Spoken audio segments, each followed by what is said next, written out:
Okay. So, our lesson for today is tactic cards.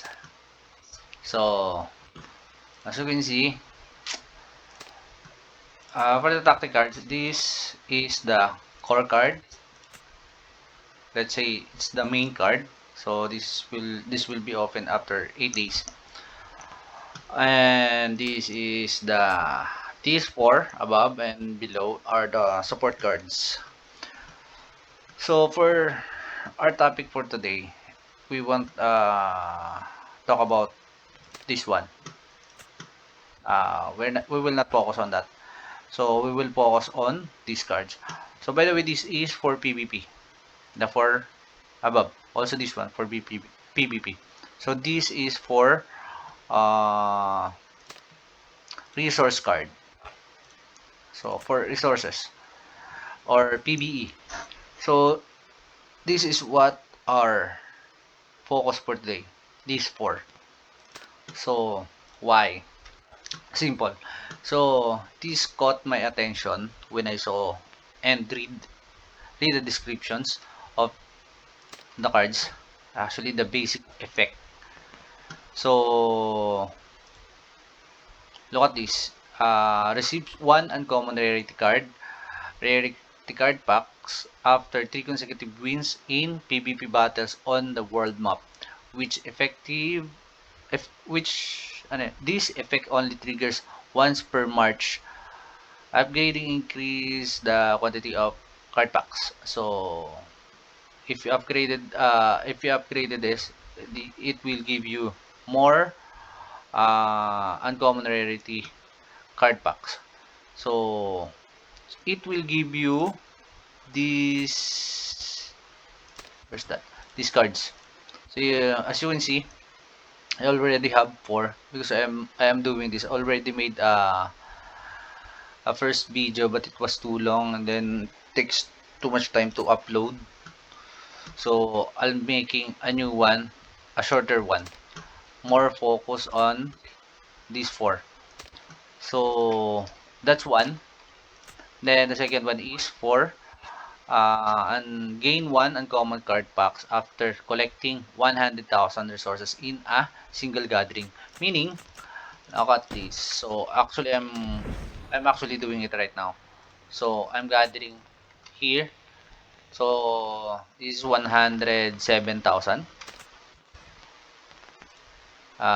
Same as this one, and then same as this one.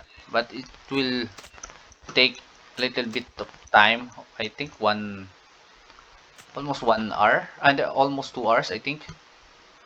So we will skip it. We will skip it. So basically,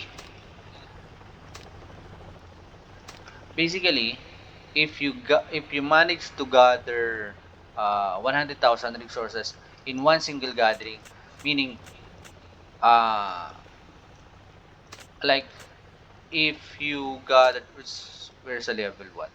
Let's say this level 3, 64,800 only. So if I manage to gather this all, my troops will go back at my base, right?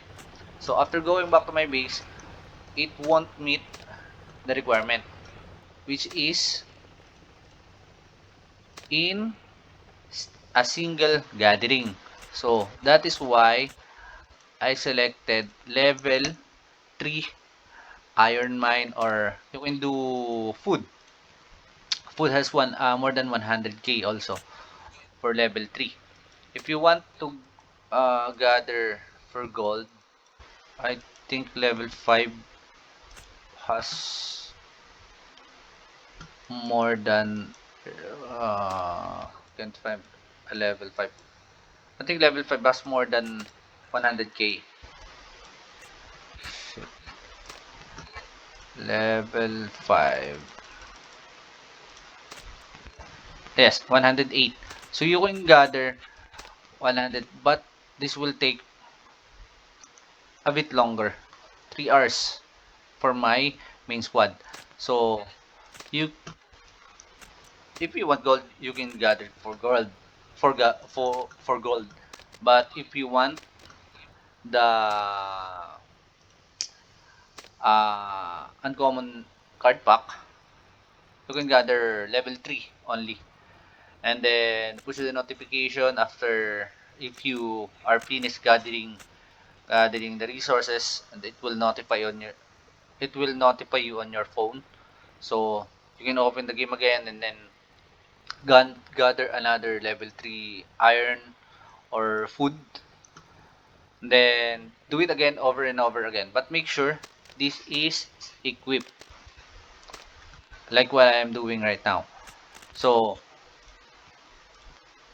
uh, the trick here is equipping the right card if you are doing while doing something. Like for gathering, I should be equipping this. If I am going to attack or farm a base, I should be equipping this since we only have uh, we only have one slot for now. So this will be open after 3 days. So after 3 days, if this will be open, you can put another card on it. So you won't be bothered switching, or you might forget switching the cards. Then this one, defeat enough monster to earn 4 green cards. Required required kills at current level is 11. So I need to kill 11 uh 11 monster zombies, whether it's Dumilit or small zombies, or I think even mm, even Doomwalker is counted as a monster. So if you are going like today or at this time, it is drone arms race. So I need to consume I needed to consume stamina. So I did killed I think 24 already. That's why I have 4. And then uh the other cards I already tried it. So this one. Though I don't have the purple one yet, I have the blue one. So this is the one I used to farm uh before. And then this is also as good as the purple one. If you are let's say a bit busy in your personal life, this doesn't matter. So this you need 200,000 on this, but definitely you will be wanting this. So for this also, I need 3 more days to verify if I can equip this and this at the same time. So if ever I manage to gather 200,000 resources at a single gathering, I'll be getting one from this and then one from this also. So that's two uncommon card pack in just one go. Or let's say, so I still don't know about that since as far as I know, if I remember it correctly, you can only equip one card at a time. So meaning I can't equip 4 of these just in case just in case I manage to grab two like this one. So I have one for this. This is different from this. Okay. So free speed up time for construction, and then this is unit training cost. So two cards, different random stats. Since it's random, it's nearly impossible to be the same. So I cannot equip. this one and this one at the same time. So what I do not know, or what I am not sure about, is if I can equip this, the purple one, Harvester Treasure Hunter, and then Harvester Treasure Hunter uh, blue card. So I don't know if I can equip both of these card at once. So I'm not sure. I'm not yet sure about that. What I'm sure is I cannot equip both cards at the same time. Both same card. Okay? Same rarity. So that is what I don't know. So you need to switch, or since we have a copy for purple and uh, blue ones. But what I am actually excited to grab is this one. So let's make playing next. I already explained how to do this. So for this, I'll explain it to you. Then I will explain this last. Okay. Oh wait. No, no, no. By the way, you can change your card while your troop are out. Look at this. I can change it. You need to your troops needs to be at home or on your base before you can change it. So as you can see, I didn't manage to gather 100,000 in one gathering, so I didn't receive any card. So it will take a bit too long. I already used the my raider task on the previous video. So let's switch it now. This one. Common rarity packs after taking PvP battles. So what you need to do here is attack someone. First peekaboo. Let's attack peekaboo. It's Imoreg's small account. So never mind about him getting mad. He will still benefit on this video anyway. I already attacked my small account, so I cannot burn him anymore without sending him away. Or let's say, let's go here. Yeah, let's find someone to attack here. Okay, this will do. By the way, always light your way. You might encounter the kitty building, Maniki Maniku. So for this one, okay, I'll read it again to you. So, receive one uncommon rarity card packs after 3 consecutive wins in PvP battles on the world map. This effect only triggers once per March. So, meaning, uh,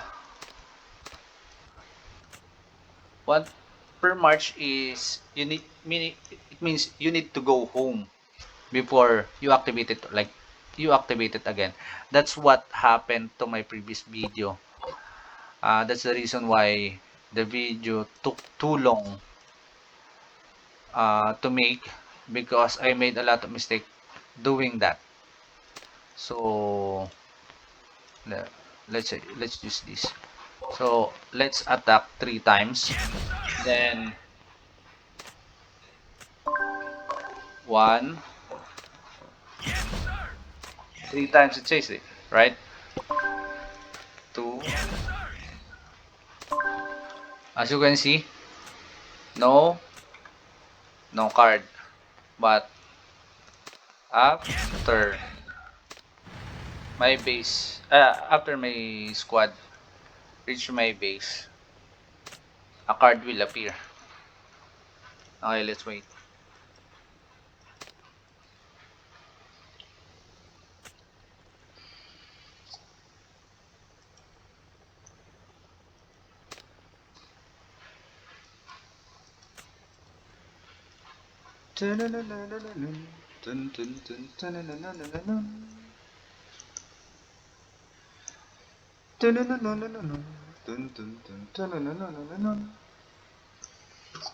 Wait.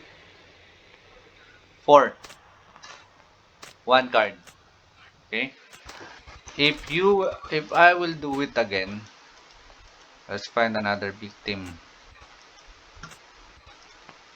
Ah, I want someone closer. So it won't take long to get back. Oh shit. Go back, go back. No light.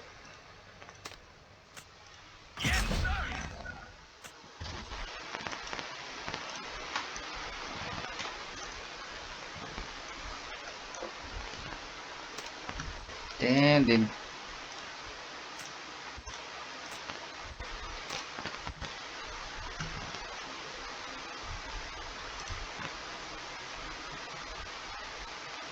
yeah.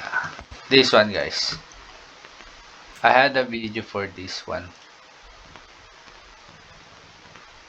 Oh, I'll edit the video for the one I took before.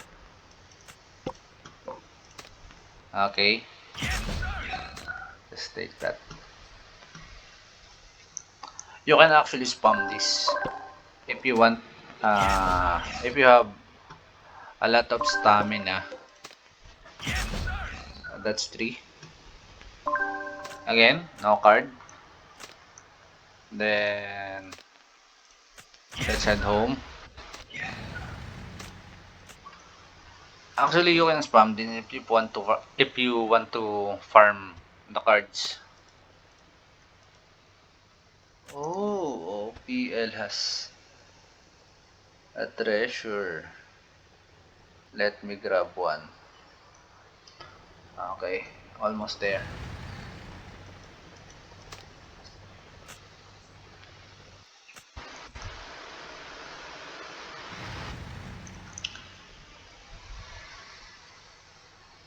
Three, 4. Another card. So you can farm this. Attack 3 times, then go back. Attack 3 times, then go back. So you can farm the card using that. So if you are going to sleep or rest, you can equip this and then put your squads on the resources tiles, then let them gather, and then after you open the game again, you'll definitely have 3, or depending on how many squads you deployed on the resources tiles. So that's 2. Then this one costs a bit more stamina. So uh, because uh, because using this one, wait, because using this one you only need how many, 15 stamina to get one uncommon rarity card pack. But if you are going to use, wait, let's be the purple one. If you are going to use this one, small zombie requires 10 stamina each. So 10 times 11, so that's 1100 stamina, right? Just for 4 cards. But you can't gain,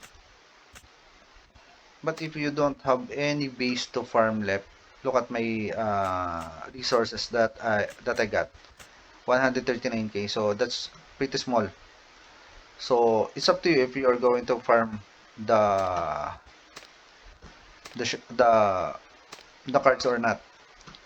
So this is for 4 cards, and then the blue one is for 2 cards only. So let's try that now. I'll use my blue one since I don't have the purple one. This is right. Defeat enough monster to earn 2 green cards. Required kills at current level 11. So if I manage to enhance it, it will be 9. So okay. Let's kill the small zombie. If I kill the small zombie, I only needed 1,100 energy. Am I right? No, 110 energy. So if I will kill the elites, it will be doubled since you need 20 stamina to rally one of these. So let's set it in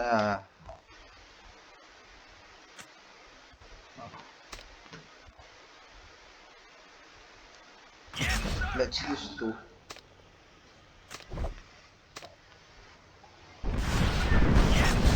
Let's see if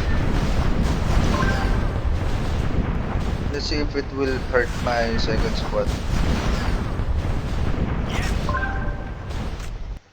That's 2. Oh no, it still hurts.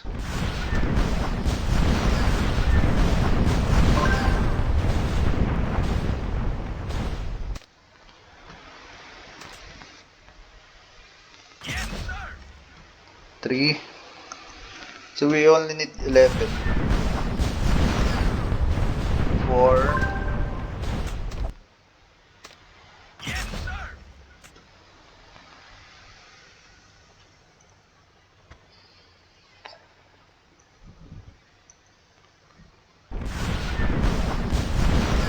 5.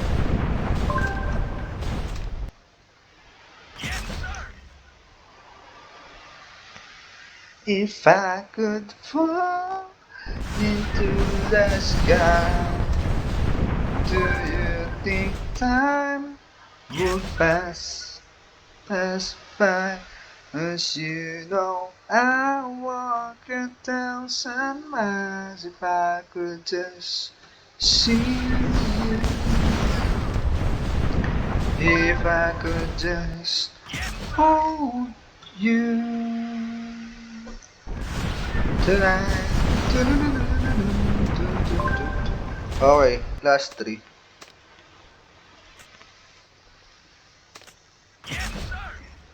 If I could fall into that sky, to take time at best. Oh, 'cause you know I walk 1,000 miles if I could just hold you tonight. Last one. Okay, guys, as you can see, no cards yet. Look at the 11. Boom, 11. Card. Okay. Every 11 uh, monster you kill, you will get 2 cards from using the blue card. But if you already have the purple one, this is much better. It will give you 4. Then what's left? I already explained this, and this one already done that. This one, then this is the last one. So this is the tricky one. You need a small account on this one. Doesn't matter if what level it is. The weaker the better, or it doesn't really important. So I'll make a new video for this after I get it, but I'll let me explain this in a simple way. for now. So, wait. So, it says here that receives 2 green card packs after winning a defense support battle. Upgrading increase the number of card packs. So, defense support meaning if someone attacks your your allies and you help them or reinforce them, if you win, then you get a card. So sample, I have a small account here. This one is Kadush. This is mine. So I can simply rein sample Emoreg. I will reinforce him. Then I will use Iskadush to attack him. After attacking him, surely my main account, Kachao, will win. Iskadush will lose. And the description of the card says, it's simple. Receive 2 green cards after winning a defense support battle. So, if Kachao reinforce E and Iskadush attacks E, which is automatically Kachao will win, then Kachao will get a card. So why do I focus on this? Okay? So instead, by the way, this is for resources, this is for PvP. So why do I focus on this? So I am a free-to-play player. So I don't have the money to buy game packs so I can boost my power. All I can do is to maneuver things or strategize my game plan. So this is one of it. So uh, quick explanation, why do I want to farm these packs. So on these packs, so this one, if you want to upgrade this, you will be needing tactical fragments, and the only way to grab the tactical fragments is through Blood Knight Designs. After attacking zombies, it you will have a reward or a tactical fragment rewards, or sometimes I think five times a day there will be a drop, like the resources drops by the Doom Elites, and it contains the tactical fragments. And the other one is dismantling. So you need to dismantle this. One green card is equivalent to 100 uh, tactical fragments only. So let's see the rare ones. So it contains 200, and the four purple, which you definitely don't want to dismantle, because this is the highest grade for support cards. So you need a lot of fragments to enhance a card, and this is only for blue. If you are going to enhance, oh, it's still the same. So you need 5k to level a card from 1 to 2. That's just 1 to 2. So that is why I want to farm uncommon rarity card pack. And also, this pack doesn't only gives you these ones. No, no, no, no. This uncommon tactic card pack on open it to get epic or less quality tactical cards. So, meaning you can get an epic, a rare, or an uncommon tactical card. So, let's try it now. Maybe I get lucky and open and get a purple one. Boom. Oh shit. PvP agad.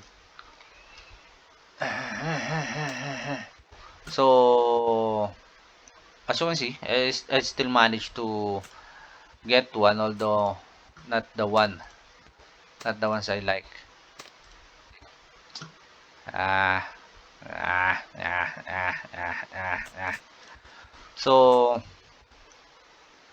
that way, my cards I will have a lot of cards to choose from and a lot of cards to dismantle, so I can upgrade my cards that I want. By the way, on dismantling card, I do not suggest you to dismantle blue ones now. Only dismantle this one, the green ones. Why?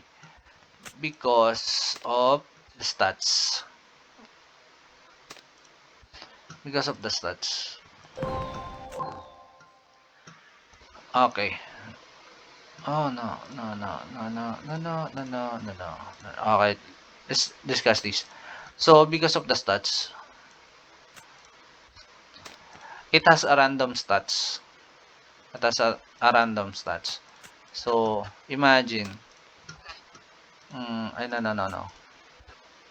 This one. I have a good example here. This one. No, no, no, no. Where's that construction speed? Oh, that's a little bit high. This one. Boost food output 4.73. Boost food output 2.52. That is the same card. Treasure Hunter. Purgatory Treasure Hunter. So the other one is almost at max because the highest output is 5. So 5%. So imagine if you manage to grab one of these and it gives you a really good random stat. And then since nah, I don't want it. I don't need it actually right now. So you dismantled it. Then oh shit, I need that. Like this one. Increase profession XP from killing zombies. So yes, this is usable for season event, but after season, no. But the substats, I need gold. This is good enough. Unless I have a card with a higher higher coin output than this, I want dismantle this. And then this one, look at this. Oh. It has a different random substats. Iron protection, no, that's a bit high. So that is why I do not suggest this one and this one to be dismantled sooner. Dismantle only uh, green ones. Then why don't be in such a hurry dismantling your cards to upgrade the ones you have right now. Because you might get another one which who knows, it might be much better. So imagine if I where's the one? Imagine if I upgraded this because I need coin output. Then I got another one. This one. Imagine. if I manage to get this one, which gives me 4% or higher coin output, which is this is much better. But I already upgraded it. But I already upgraded this. That's a waste, right? So don't be in such a hurry upgrading your cards. So farm it as much as possible. Then after when or when you have a lot to choose from, then try to pick. Then if you already have a lot of fragments from uh, from dismantling the green ones and getting from the Blood Knight event, then you may. If it's up to you, you may upgrade.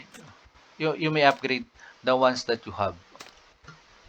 So that's it for now. I hope I made it clear. So let's. This is for this video is focus for the support cards for the resources only. So I haven't read the battle cards yet. So I don't know what I should focus here because uh, uh especially these cards, you need to be really lucky for this sample. I'll give a quick explanation for this. Random stats could be any of these stats, 2 to 3 stats randomly. So I am a free to play, so I am a tank main. If I manage to uh, get a missile hero HP boost or aircraft, it would be useless for me. Or if I manage to grab a tank hero HP boost, then it is really good. But but only my main will benefit from it. Remember, when equipping the cards here, all your squad will benefit from it. Okay? So instead of praying for this for tank hero HP attack or defense boost, I'll rather pray for these three. This is for this is for in general, whether you're a tank, missile or aircraft main, this will be useful for your squads. Also boost capacity load, yes. No. Marching capacity, which is better. Durability, damage caused by troops, could be. In PB battles, critical injury rates of units decrease. That's still good. March speed, yes. March speed against monsters, no. March speed against players, could be, but it is still slow. March speed against cities, yes, but only for season events. Defense support marching speed for garrison or reinforcing your allies, yes, but still it's too slow. This is much better. Gathering marching speed, when you gather when you gather when you march to a resources. Okay, let's try this. Look at this. I will reinforce Nippon. See? 28 seconds. There's Nippon. Okay. I will go here. 28 seconds from reinforcing Nippon. 13 seconds on. So, I can reinforce Nippon faster if I went to a resources tile. So that's why I'm saying this is gathering marching speed is better than defense support, march speed against cities, and then march speed against players. And then this is completely useless. March speed, yes. Yes, definitely. This is the general march speed, or this works in everything, in all of this. So this is the best, then second best. Then these three is just the same. Then this is the worst. So imagine getting the worst. Let's say, no, no, no. I saw something really good here. Repeating the PP battle on the world mapping against spires and running into the squad heroes gains bonus attack. Look at this one. This is really good, but you managed to get these marching speeds. Yeah, it's, it is useless now, right? Bad substats, bad some random substats. You need insane luck to have to manage to pull the right stats. So how can you compensate that? Farm it. Once you have a lot of cards, you might finally be lucky and got a really good one. So that's it. So for this, okay. So for these core items now, I haven't focused on this since I'm a free to play. It's hard to get this one. I need to be insanely lucky to have this one. So for upgrading it, based on my understanding, you can tier it by having a copy on it, or like uh,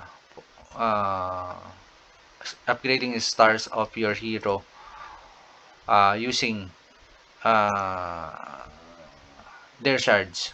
So, but for this, there are no universal shards. And then enhance it using XP books. So the video is taking too long again. I think that's it.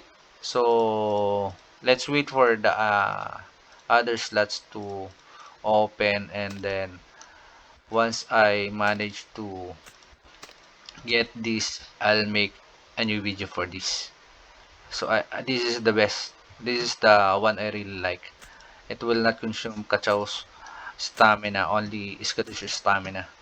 And then it will boost, definitely boost Kachow for letting him have all the cards. So that's it for now.